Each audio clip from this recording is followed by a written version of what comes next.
Hi, this is Paul. When I woke up this morning, I saw that Kale Zeldin had sent me a DM on Twitter and said, you have to watch Ross Douthat's latest. Robot plumbers, robot armies, our imminent AI future.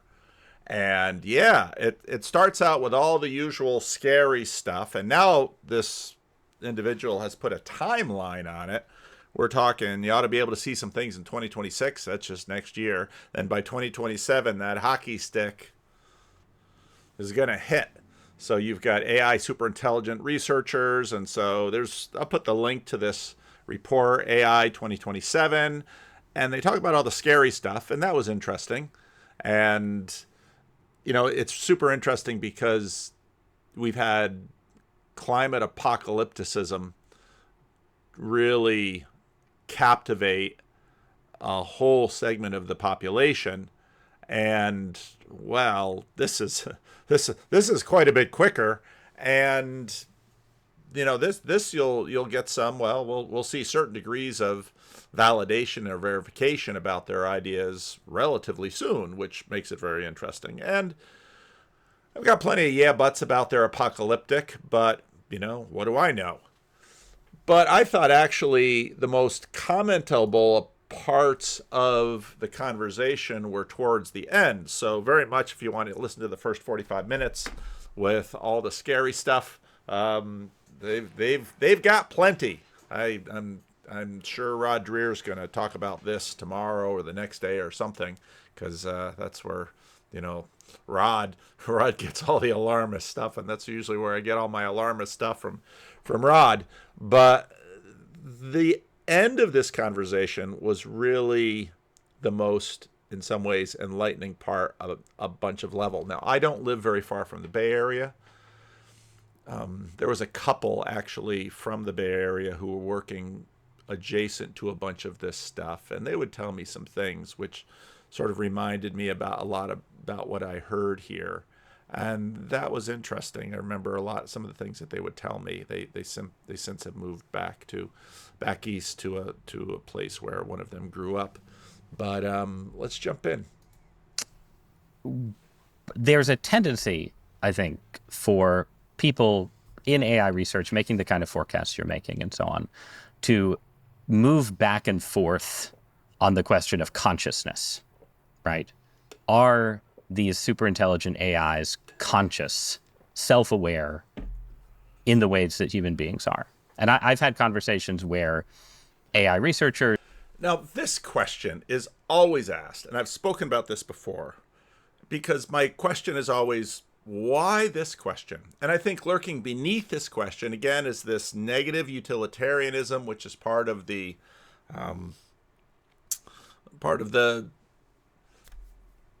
assumption, the part of the religion of the West that says suffering is evil. And wouldn't it be a horrible thing if we invented these suffering machines? And it's just super funny because, of course, our suffering is very selective. We've long imagined that certain people deserve to suffer, and so if they don't suffer, it's an injustice.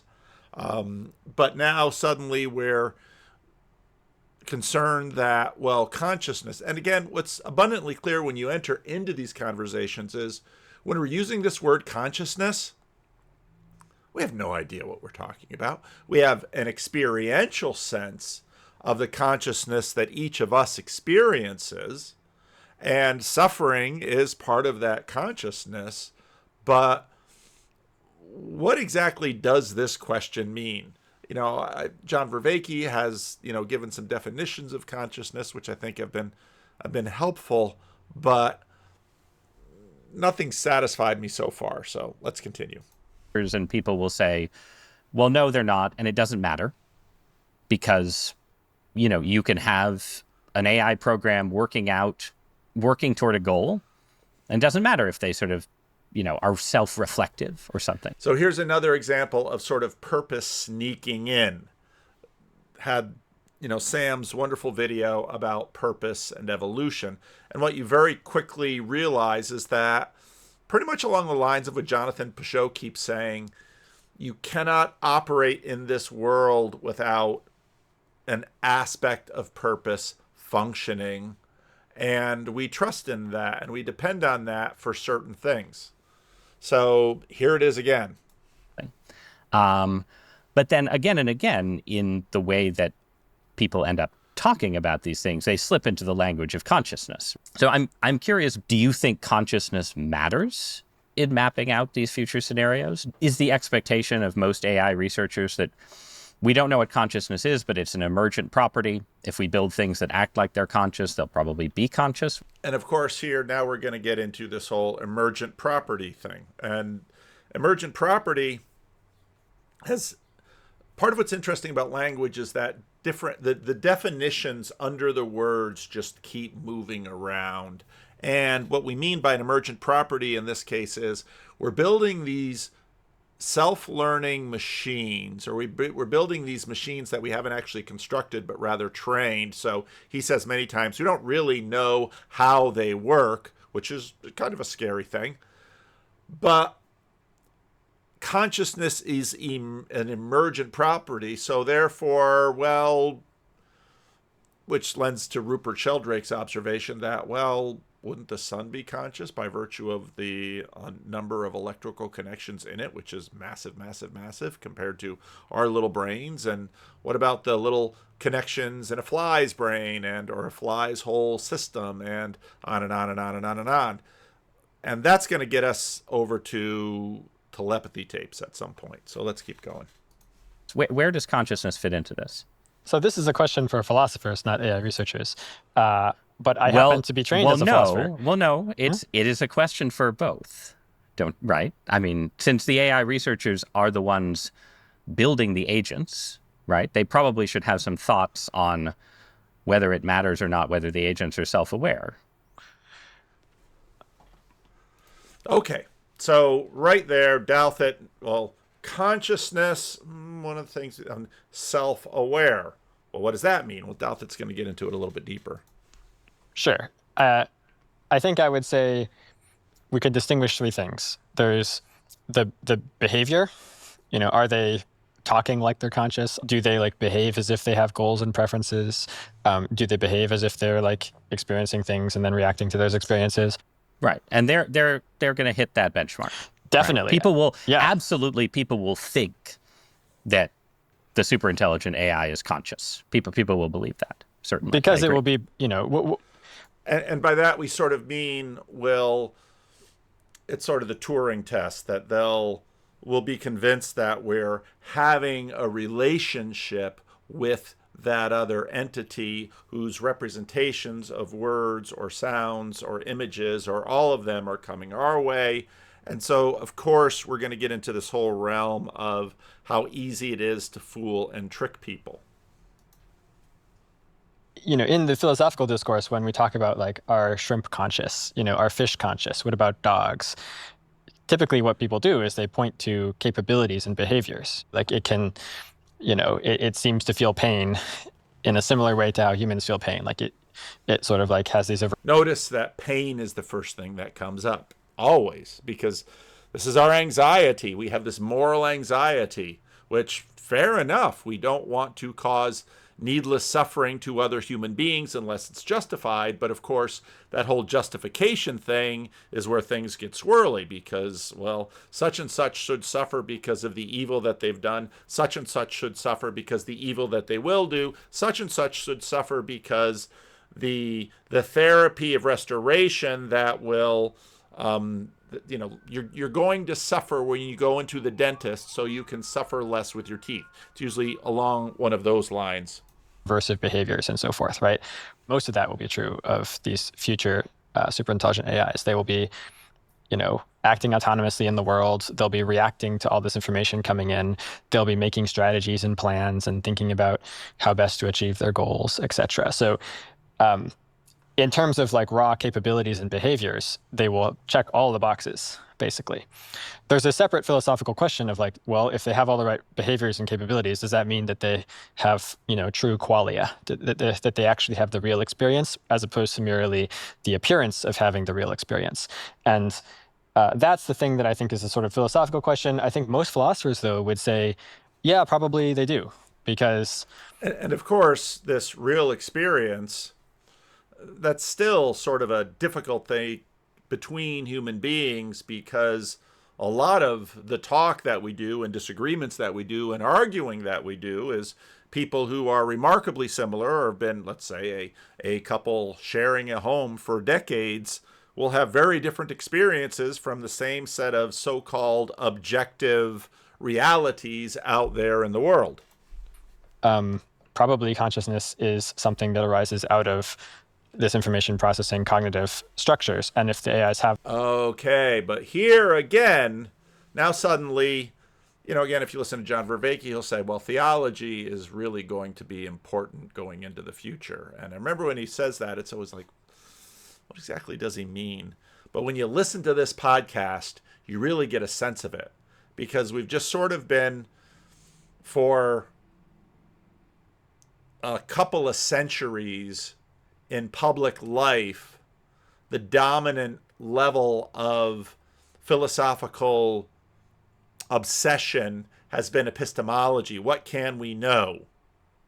When it's sure looks like it's going to shift down into metaphysics, because what is really behind all this stuff? And when it comes to AI and consciousness, this is going to be right there at the top.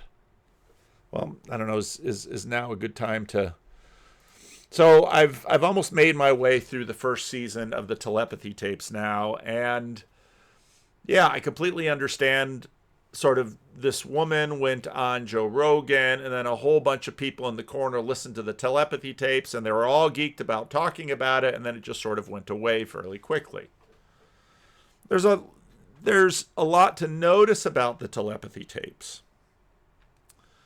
I don't find them shocking, because I am a kind of Christian that when he read something like Carlos Ayre's They Flew, it was a very interesting book. It was a historical book, but those kinds of things, the kinds of stories in They Flew, and the kinds of stories I hear in the telepathy tapes don't surprise me.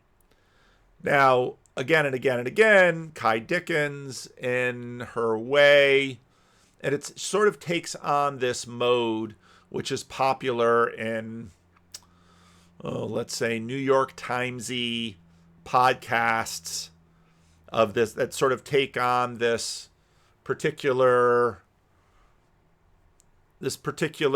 Western religious mindset, sort of a sort of the right kind of conspiracy thinking mindset that got really popular in New Atheism.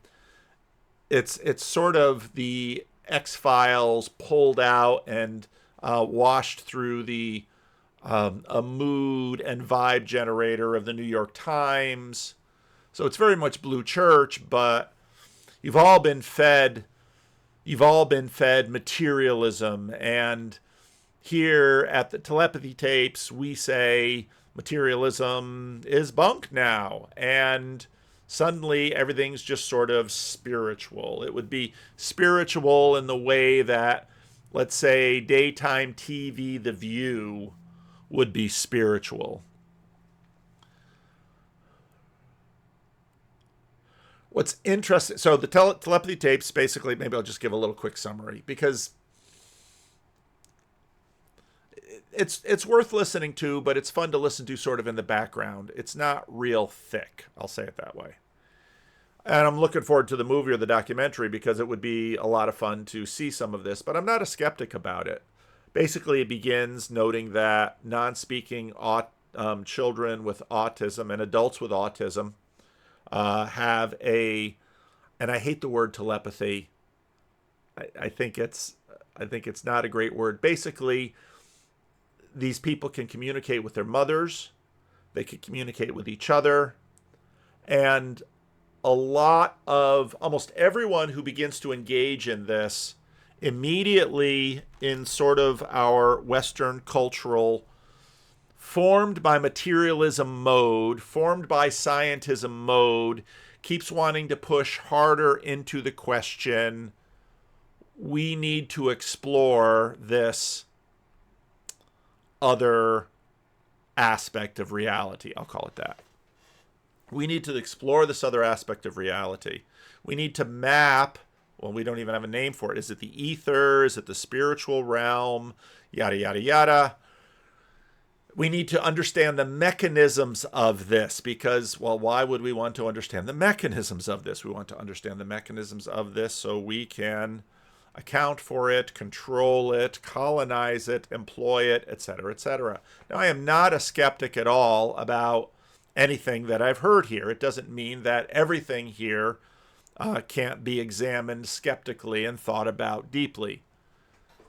But the idea that there is another layer to reality, a spiritual layer, is, of course, for many Christians, just part of the package that we receive in terms of our Christian formation. Now, as a number of people, I'm thinking about Sam, and I'm thinking about San Antonio Sartori. There is sort of, again, a coloring to this. It's sort of this therapeutic, mommy daytime view vision vibe that the whole thing has. And it has a little bit of a new age vibe, although not completely. That for the most part, all of these autistic individuals are glorious beings of light who have amazing superpowers, and if we would only understand them, then they would soar. Which would lead someone to ask the question, well, if they're such amazing superpowered individual, why do they need us in order to soar? The reality is, of course, somewhere in between. I'm not a skeptic about the giftedness of these individuals, but the giftedness is of a particular kind. And it is worthwhile, as the church has done. Again, you can look at a book like They Flew for a really nice history of trying to get at, okay, how should we think about what they call telepathy? What should we think about the fact that some individuals can do something like mind reading? And we don't really understand that they can communicate without the internet over great periods of time, that some people can, or one of the early episodes, they connected it to savant behavior, and I thought that was really helpful. That they can somehow access multiple languages. Sometimes there's a sense that some people will know that something is going to happen in the future. There's premonitions. There's just a whole variety of things that you've seen in movies and you've heard in sort of spooky books and things like that. But it's not in a sense that, where's this going to go? You know, how's this going to change the world if we all suddenly agree that these individuals have these capacities? Well, what's that going to do? Well, it's probably, it's again, this isn't a series like The Boys or like X-Men where we have all of these super gifted people and we're hunting them down to try to exterminate them because we don't want people flying or using X-ray vision to cut through walls or who knows what. These are human beings, and they've got their own groups of foibles and difficulties and challenges. And actually, I found many of the stories extremely moving, and because I've had some experience with people at varying levels of autism, it's an enormous relief to learn that many of these individuals have, in fact, a sense of community that their isolation and their inability to speak is affording them. So that's a real relief to learn that, yeah, a lot of these kids are in there. That also sort of heightens almost the consciousness suffering thing. And so, I think that the podcast is sincerely well meant in that, yeah, get these kids spelling and get them communicating and, encourage their use of gifts. But there's also a side to this where almost the movie The Sixth Sense comes in, and I see dead people, and this one little girl was quite afraid in some ways because dead people would start showing up. And again, when you listen to this, if you've at all plugged into long history of Christian formation and discussion about such things, Christians for the most part are told to just leave these things well enough alone. And I think the reason we're told to leave these things well enough alone for the most part is we don't really know what's on the other side of the wall. And now for these children that basically can't leave this stuff well enough alone, well, they encourage our care, and that should encourage us to care for them. And, I was happy to hear that in some cases there are pastors that are working with them. And, but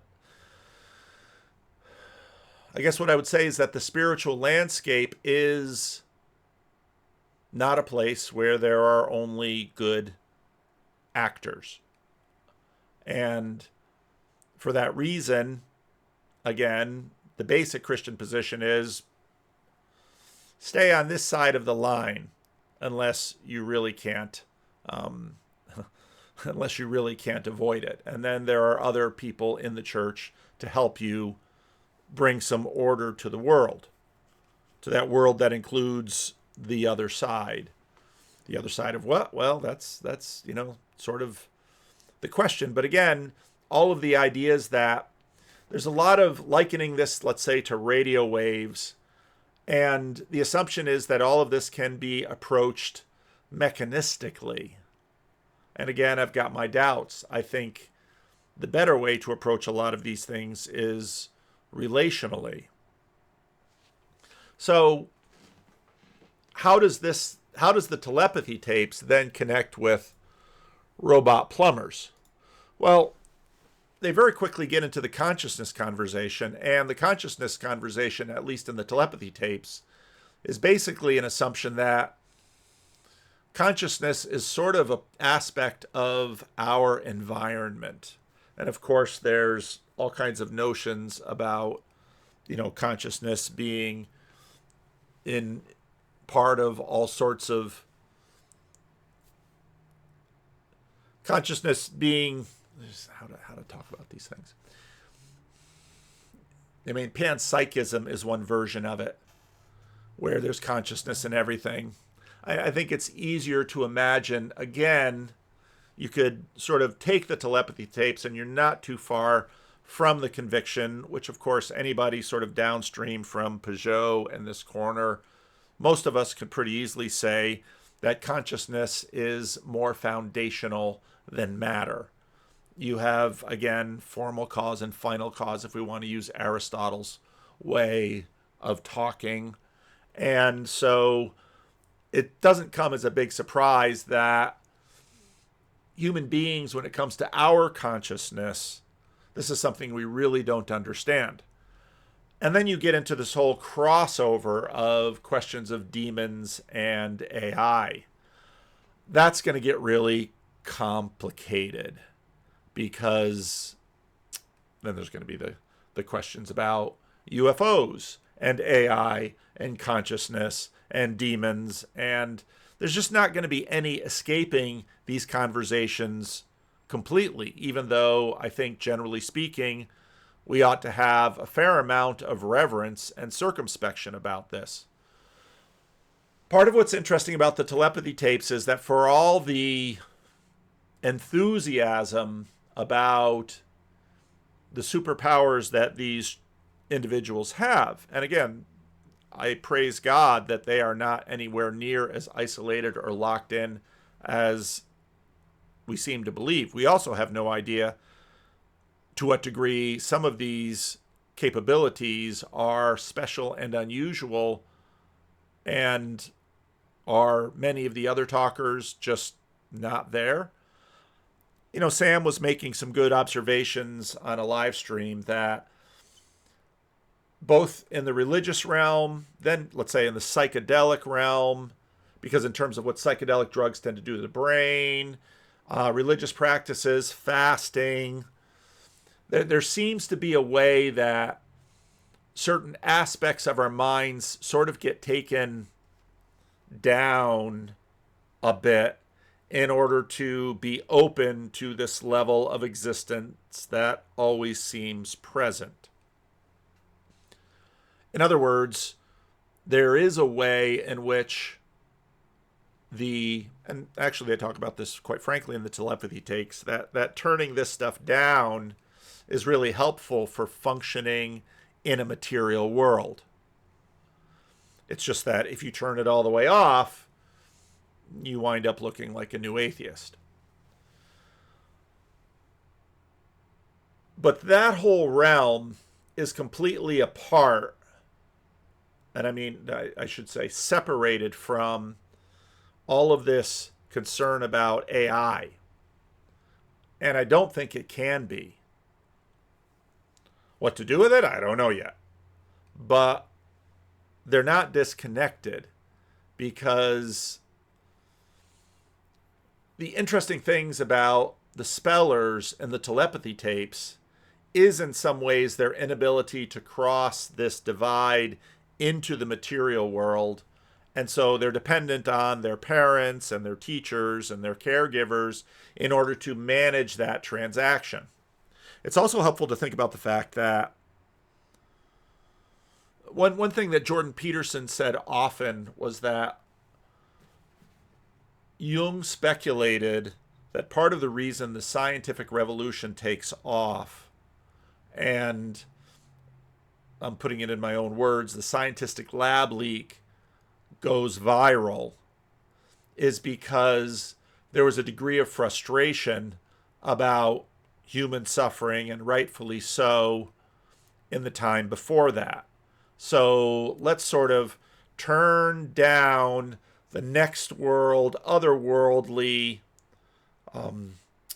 vision, and turn up our focus in this world. And of course, as a minister, as a Christian minister, you're always sort of managing this tension within this two worlds mythology. Saints are sacrificing in this age in order to have treasures in heaven, okay?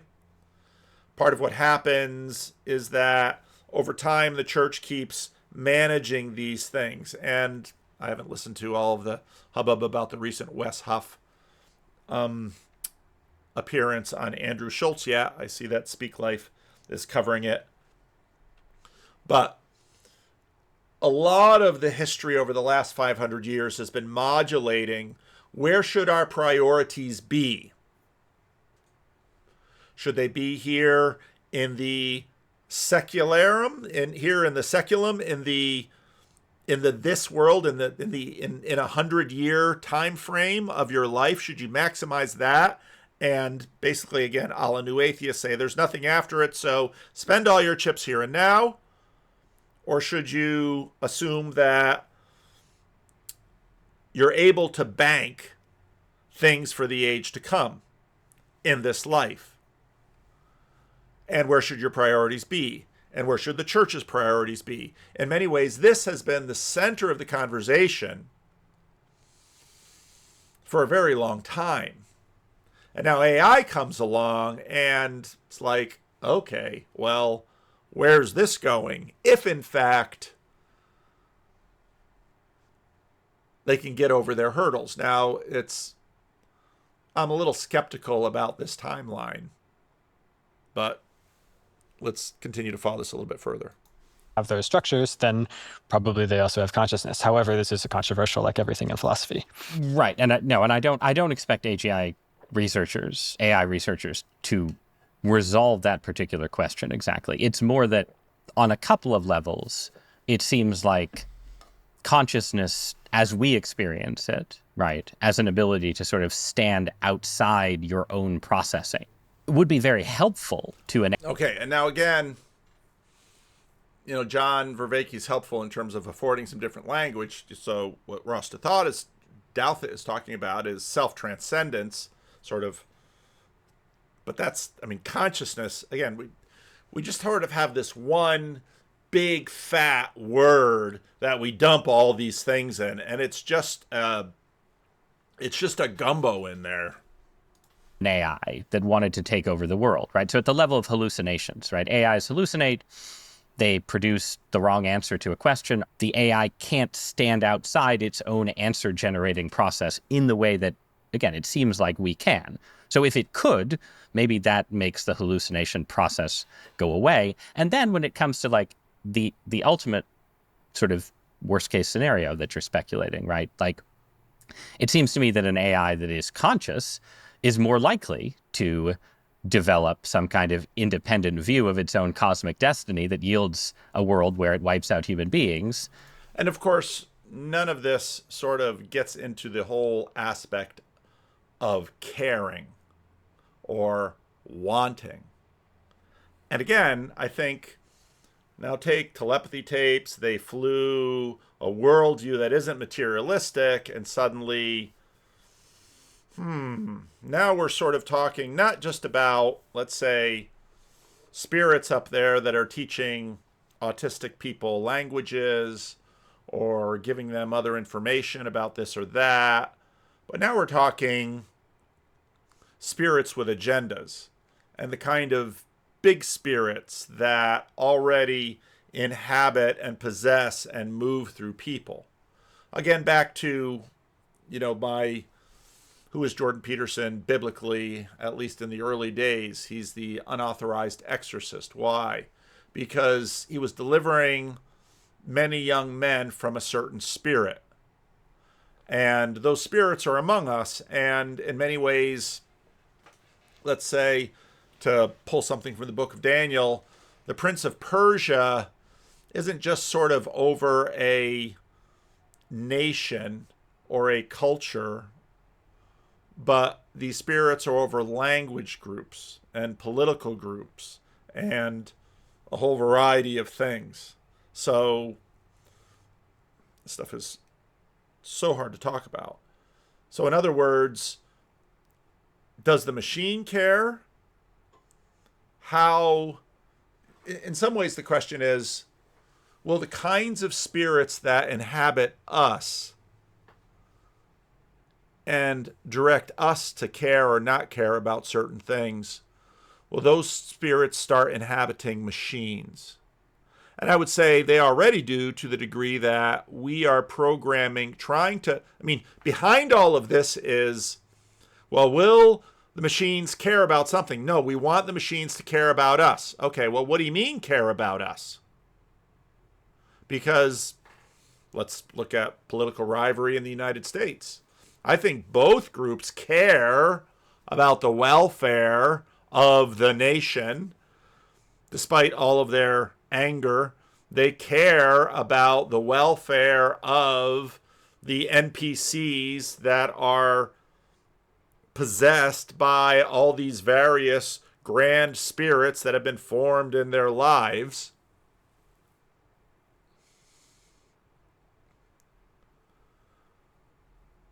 And that caring is going to get into the machine. And the question is, will the machine have cares of their own? Or will those cares be coming from another spiritual plane? Than an AI that is just sort of pursuing research for research's sake. But I maybe you don't think so. What do you think? So the view of consciousness that you were just talking about is a view by which consciousness has like physical effects in the real world. Like it's something that you need in order to have this reflection, and it's something that also like influences how you think about your place in the world. I would say that, well, if that's what consciousness is, then probably these AIs are going to have it. Why? Because the companies are going to train them to be really good at all of these tasks. And you can't be really good at all these tasks if you aren't able to reflect on how you might be wrong about stuff. And so in the course of getting really good at all the tasks, they will therefore learn to reflect on how they might be wrong about stuff. And so if that's what consciousness is, then that means they'll have consciousness. Okay. But that does depend, though, in the end, on a kind of emergence theory of consciousness, like the one you suggested earlier, where we can, essentially the theory is we aren't going to figure out exactly how consciousness emerges, but it is nonetheless going to happen. Totally. An important thing that everyone needs to know is that these systems are trained. They're not built. And again, the assumption is that consciousness says emerge when certain physical properties and or electrical properties, physics, well, electricity is part of physics, so certain physical states of being are enacted, there's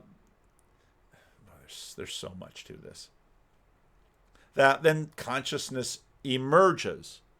And again, if you sort of take the telepathy tapes approach and assume that, well, no, consciousness is probably just an aspect of reality, and human beings and living things are participating in this aspect of reality, will machines participate in this aspect of reality?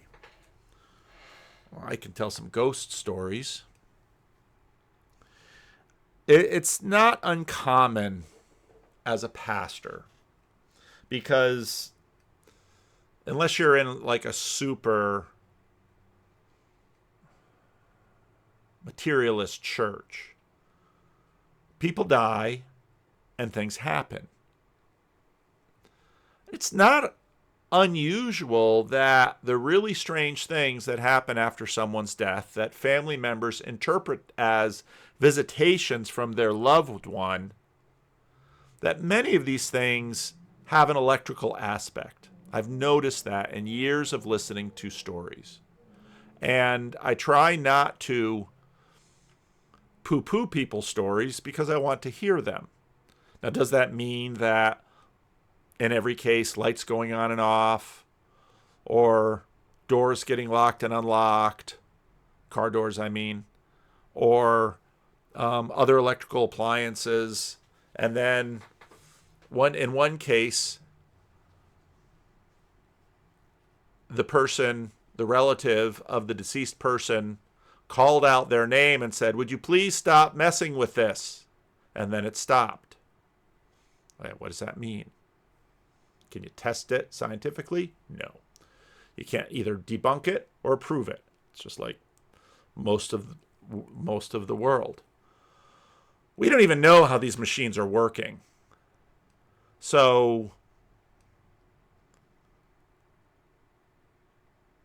how are these machines going to be tied into consciousness when we can't even understand it?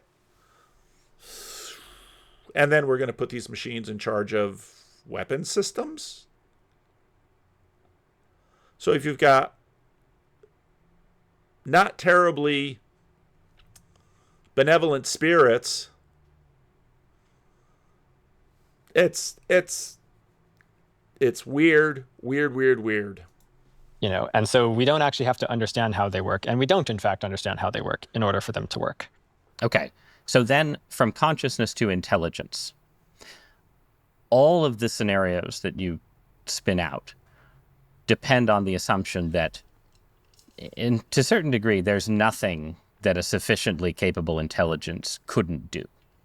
I guess I think that, again, sort of spinning out your worst case scenarios, I think a lot hinges on this question of what is available to intelligence, right? Because if the AI is slightly better at getting you to buy a Coca-Cola than the average advertising agency, that's impressive, but it doesn't let you exert total control over a democratic polity.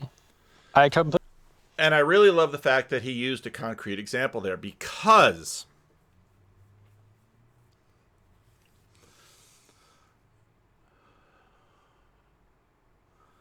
I try to help people see that our prognostications are never in sufficient detail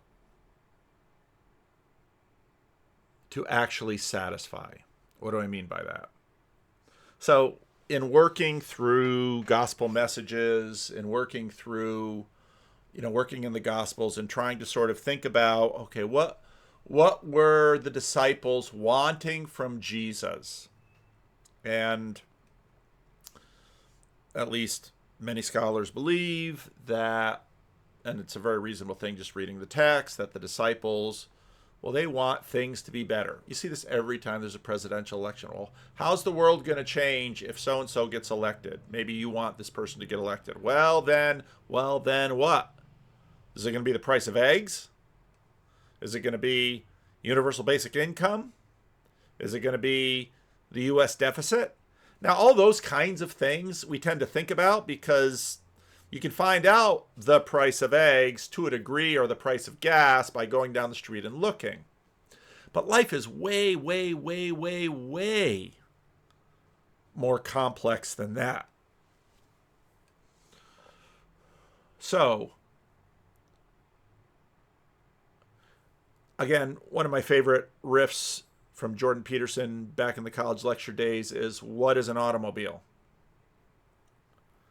An automobile is an internal combustion engine. It also changes gasoline into CO2 and some other gases. It also reorganizes and re-engineers cities. It also can move not only people but items. It can, the combinatorial explosiveness around one thing like a car. And then that leads to other things. Houses get redesigned, neighborhoods get redesigned. American culture is different because of the car from Europe, where cities were built in a certain way that doesn't accommodate the car, and even old American cities in different places like San Francisco and New York that aren't terribly car friendly for a whole variety of reasons.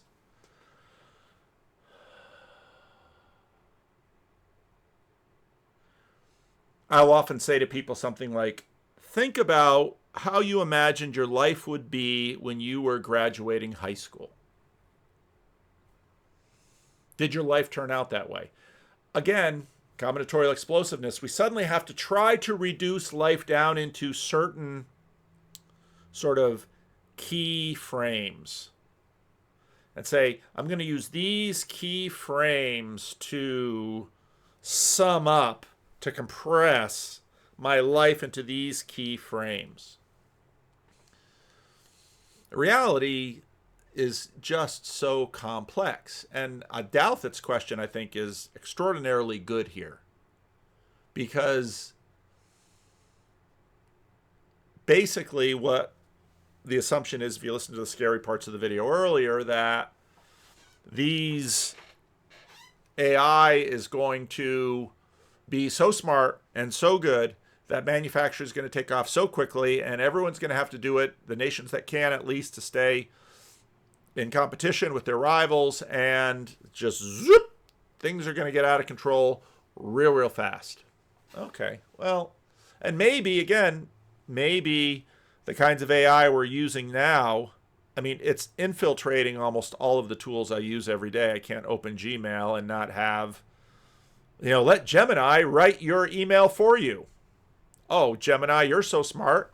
Please tell me what I'm going to write. You're almost Nebuchadnezzar and Daniel here, where, oh, Nebuchadnezzar, tell us about your dream and we'll interpret it. If you're so good, tell me what my dream was. AI, if you're so good, tell me about the email that I have to write Sam or another pastor or a classical team that I'm working with or someone who writes into me. And then I read this article where this young woman is in a college and she realizes that basically the professor, we're hearing all these stories about students having AI write their papers. Well, now we're having professors have AI read their papers and assign a grade and construct the feedback.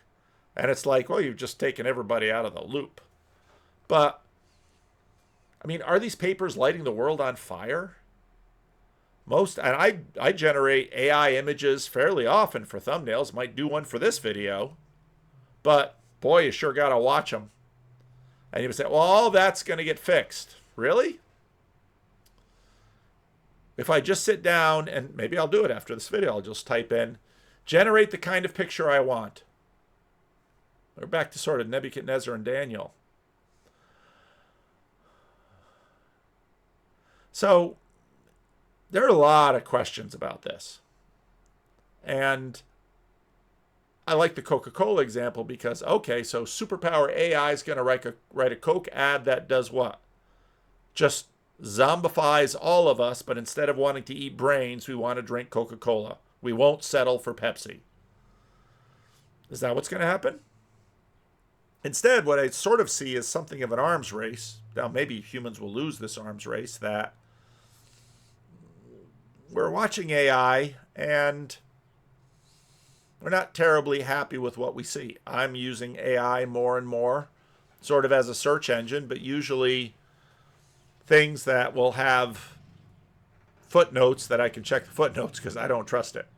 I've been burned before. Completely agree. And so that's why I say you have to sort of go on a case-by-case basis and think about, okay, assuming that it is better than the best humans at X, how much real-world power would that translate to? What sort of affordances would that translate to? And that's the sort of thinking that we did when we wrote AI 2027, is that we thought about historic examples of humans converting their economies and changing their factories to wartime production and so forth, and thought, how fast can humans do it when they really try? And then we're like, okay, so...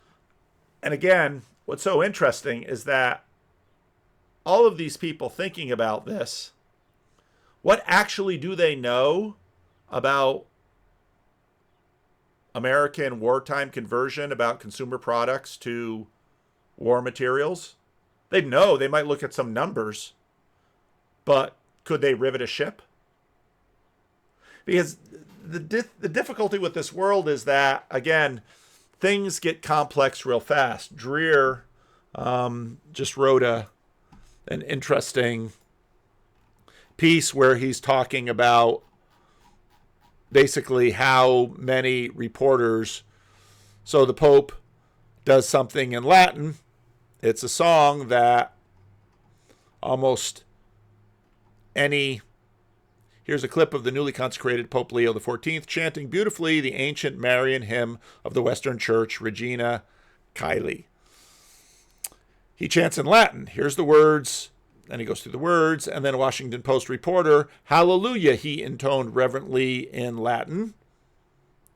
The authors of the Washington Post Rome bureau chief and one of its reporters, an Italian, these are not among the Post's religion reporters, to be clear, but good grief. If you're a journalist covering Rome, especially if you're one who is a native Italian, shouldn't you know one of the most basic facts about the global religion whose headquarters is right there in your city? And it's a small thing, not really offensive, just funny, but it reveals so very much about the mindset of people who report and curate news. You don't even have to be religious to know that fact. You only have to be culturally literate. I'm not a Muslim. I've never lived in the Islamic world, but I would bet I'd have a decent chance of knowing more about basic Islam than many of the U.S. journalists who cover the world. And it goes into... Basically, the point is, we run into this all the time. Now, someone might say, oh, well, AI will do better because it's got the capacity of maybe it will recognize this.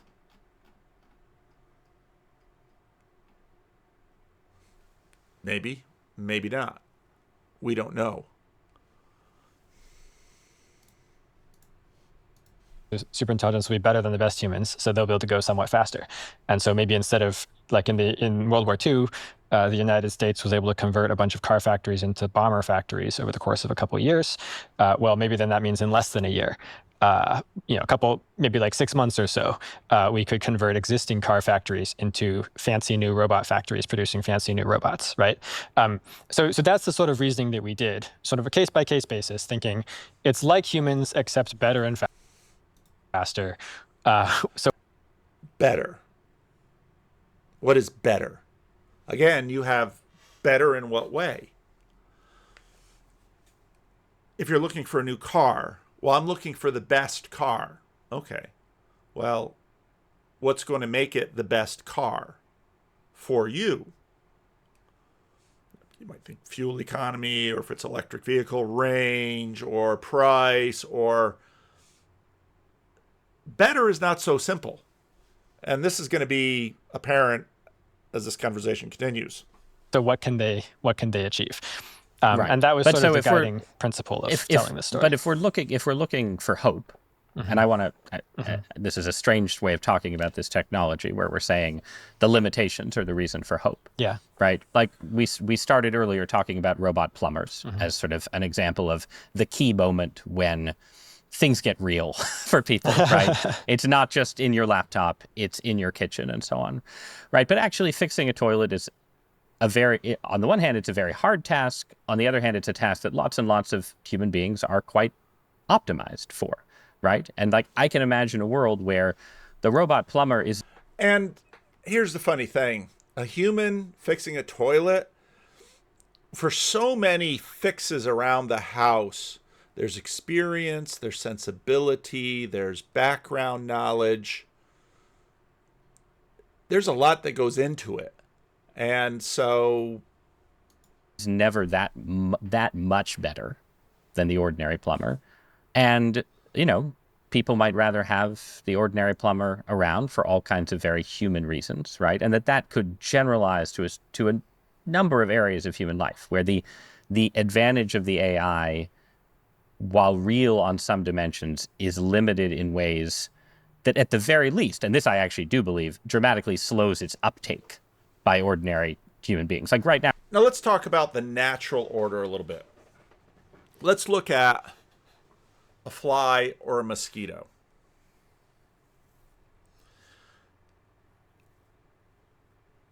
Could they engineer a mosquito? Now they might, but they'd probably use biological things to multiply mosquitoes. If they wanted to weaponize mosquitoes, they would, get some virus into a mosquito, but they would hijack these natural systems. Part of what's really interesting about the world is how robust these natural systems are. Now, one of the arguments you can very quickly make is, well, one of the difference here is speed. That the kind of jumps that we're seeing with AI are going to come way faster than, let's say, they would happen in the natural world. But the natural world is really incredible.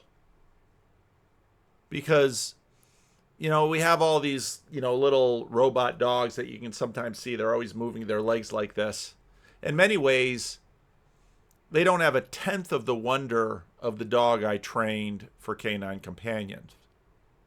I mean, that dog was human engineered in many ways. It was bred, but we're building on, we're building on what we've learned about breeding dogs. So it's going to be really interesting how this goes, because at one level, the things we see in the natural world are way more amazing than even the technology we're using right now. Just a fly. How does that fly work? In some ways it's simple. We game the fly, we can kill the fly, but we can't make the fly. All the processing, the capacities of that tiny little fly. I don't know. Now, just personally, as someone who writes a newspaper column and does research, right, for that column, right, like, I can concede that, top of the line AI models might be better than a human assistant right now by some dimensions, but I'm still going to hire a human assistant because I'm a stubborn human being who doesn't just want to work with AI models, right? And to me, that seems like a force that could actually slow this along multiple dimensions if the AI isn't immediately 200% better. Yeah, so I think there I would just say, this is hard to predict, but our current guess is that things will go about as fast as we depict in AI 2027. Could be faster, could be slower, and that is indeed quite scary. Another thing I would say is that, but we'll find out. We'll find out how fast things go when the time comes. Yes, we will. Very, very soon. Yeah. But the other thing I was going to say is that politically speaking, I don't think it matters that much. If you think it might take 5 years instead of 1 year, for example, to sort of transform the economy and build the new self-sustaining robot economy managed by superintelligences, that's not that helpful if the entire 5 years there's still been this political coalition between the White House and the superintelligences and the corporation. And the superintelligences have been saying all the right things to make the White House and the corporation feel like everything's going great for them. But actually, they've been deceiving, right? In that sort of scenario, it's like, great, now we have 5 years to sort of turn the situation. And one of the things that I've noticed of so many of these AI things, they're so solicitous. They just schmooze so much. They flatter. They And it's just sickening. Around instead of 1 year. And that's, I guess, better. But like, how would you turn the situation around? You know? Well, so that's well, Yeah. and that's where let's end there. Yeah. In a world where what you predict happens and the world doesn't end, you know, we figure out how to manage the AI. It doesn't kill us, but the world is forever changed and human work is no longer particularly important and so on. What do you think is the purpose of humanity in that kind of world? Like, how do you imagine educating your children in that kind of world, telling them what their adult life is for? It's a tough question. And it's,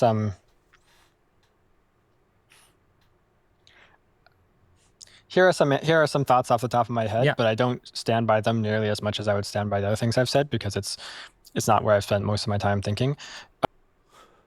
Holy meaning crisis, Batman. And this was the telling moment of the video. AI is just gonna but what is life for?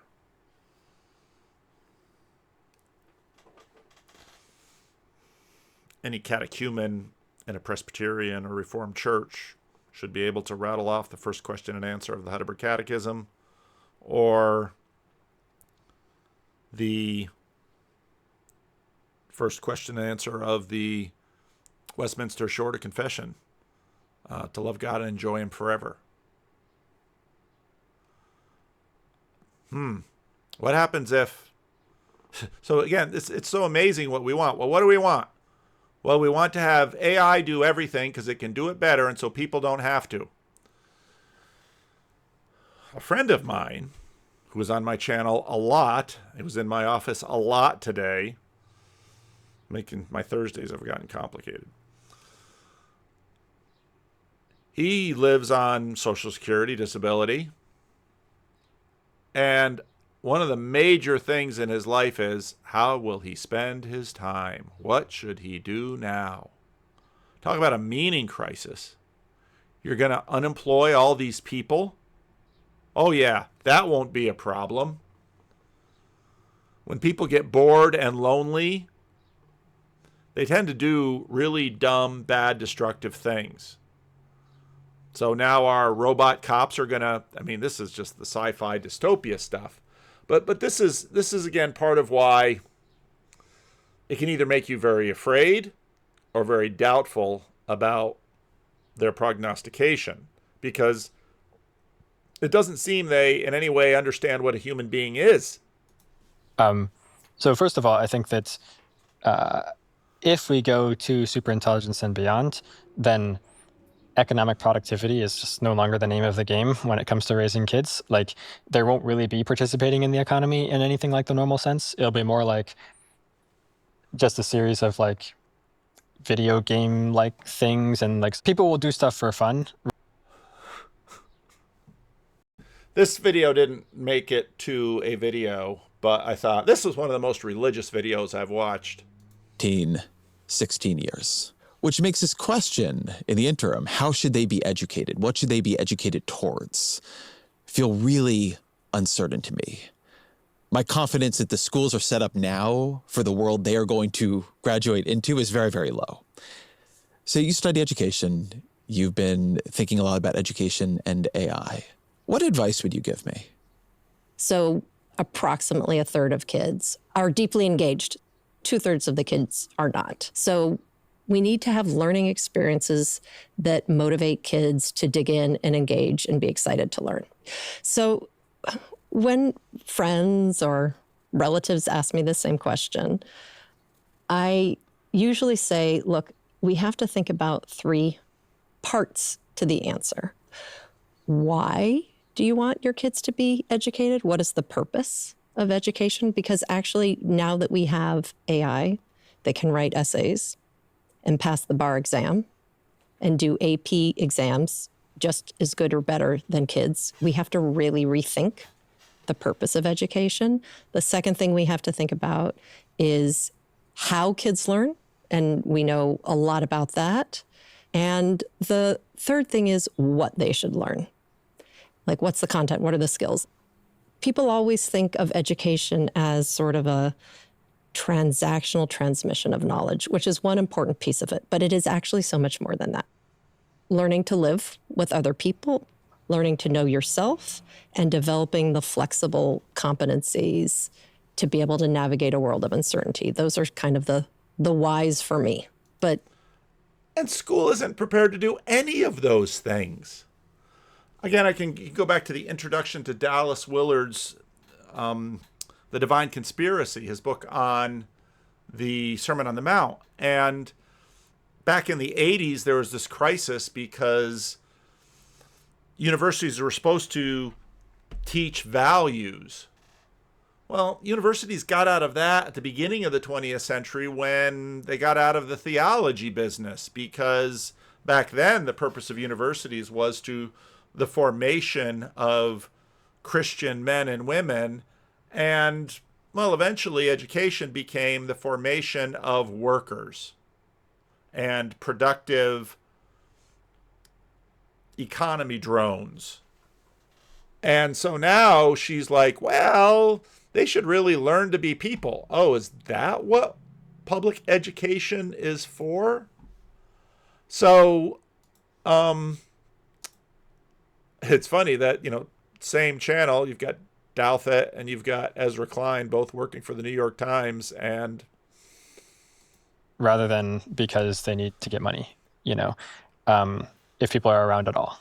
The economy in anything like the normal sense, it'll be more like just a series of like video game like things, and like people will do stuff for fun rather than because they need to get money, if people are around at all, so fun, entertainment.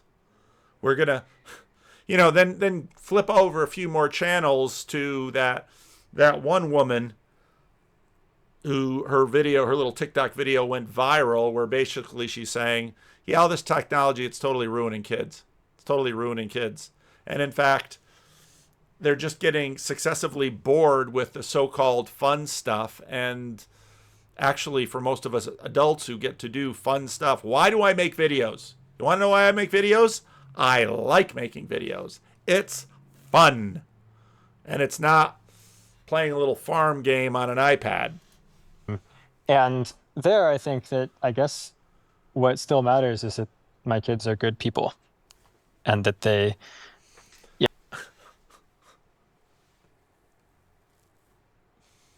Where in your plan for forming your kids did you prioritize them being good people? And even though you don't think a lot about these areas of life because it's not your day job, well, so I assume you're outsourcing the formation of your children as good people to someone who's an expert in good people. And it's like, oh yeah, But we took that world apart.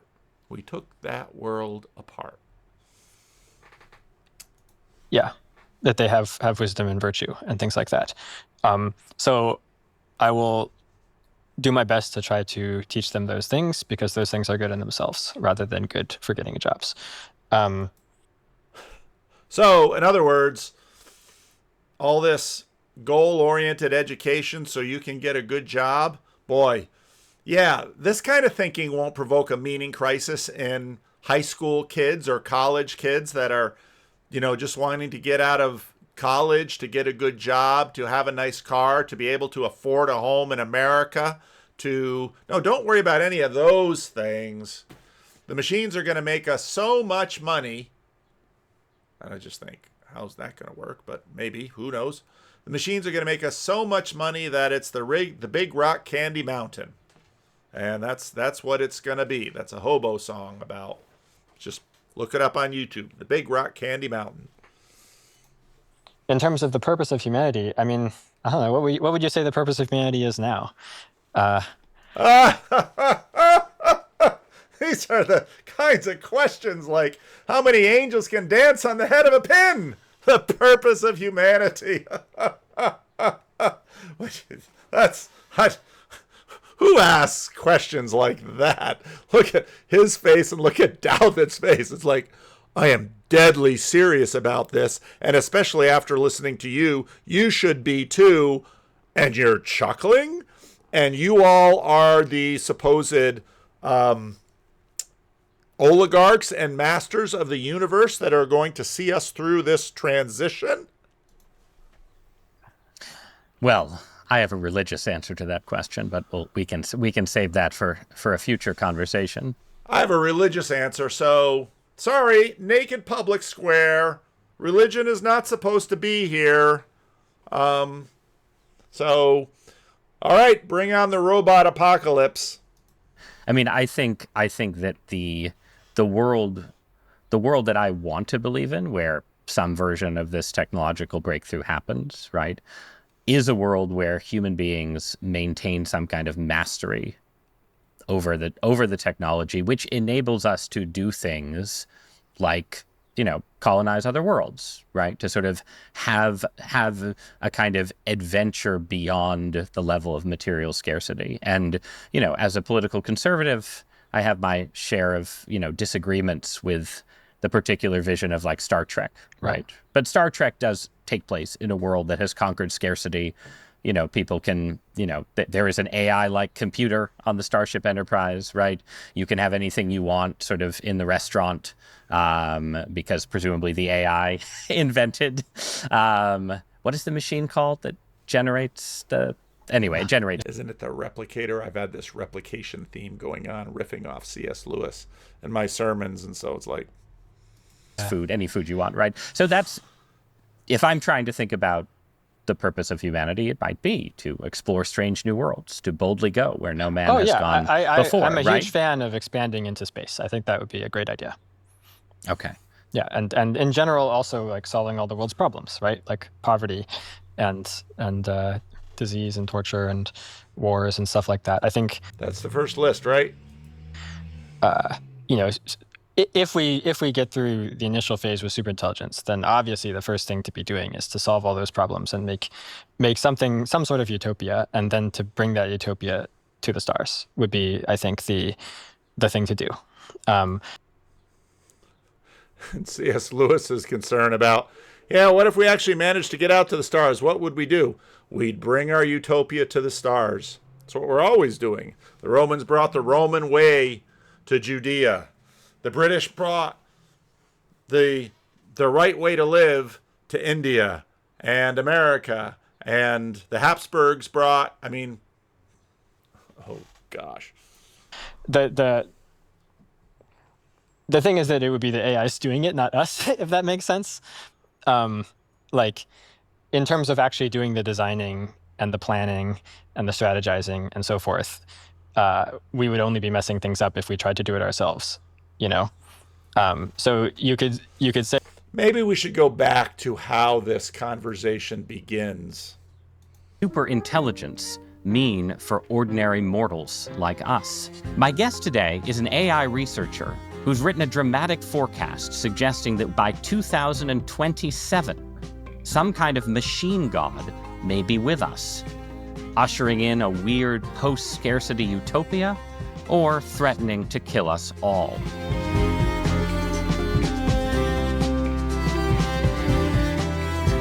Welcome to Interesting Times. Thanks for that introduction, I suppose, and thanks for having me. You're very welcome. So, Daniel, I read your report pretty quickly, not at AI speed, not at superintelligence speed, when it first came out. And I had about 2 hours of thinking a lot of pretty dark thoughts about the future. And then, fortunately, I have a job that requires me to care about tariffs and, who the new pope is. And I have a lot of kids who demand things of me. And so I was able to sort of compartmentalize and set it aside, right? But this is currently your job, right? I would say. You're thinking about this all the time. How does your psyche feel day to day if you have a reasonable expectation that the world is about to change completely in ways that dramatically disfavor the entire human species? Well, it's very scary and sad. I think. And I would have thought you would have found religion by now because, boy, I don't know. sucking on the straw of the juice that's brewing in that cup, I would have thought there's one heck of a meaning crisis under there, except for the fact that perhaps you've just got some activistic motivation to try and save the human race with your AI 2027 project. But yeah, this was a humdinger of a video. Kale was right. And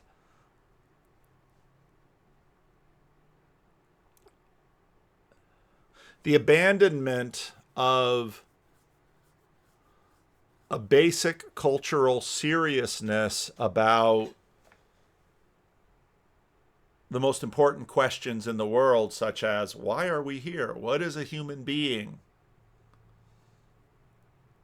And you know, pretty much abandonment. And I'm not saying that just as a Christian, but that's sort of been hollowed out of the universities as well. So, yeah, you know, 2027, it's 2025 now. I remember 2023 very well. Well, how does Douthat end the conversation? I will see you on the front lines of the Butlerian Jihad soon enough. Hopefully not. I hope I'm Hopefully very wrong. not. Yeah. All right. Thanks so much. Wow. Leave a comment. What do you think?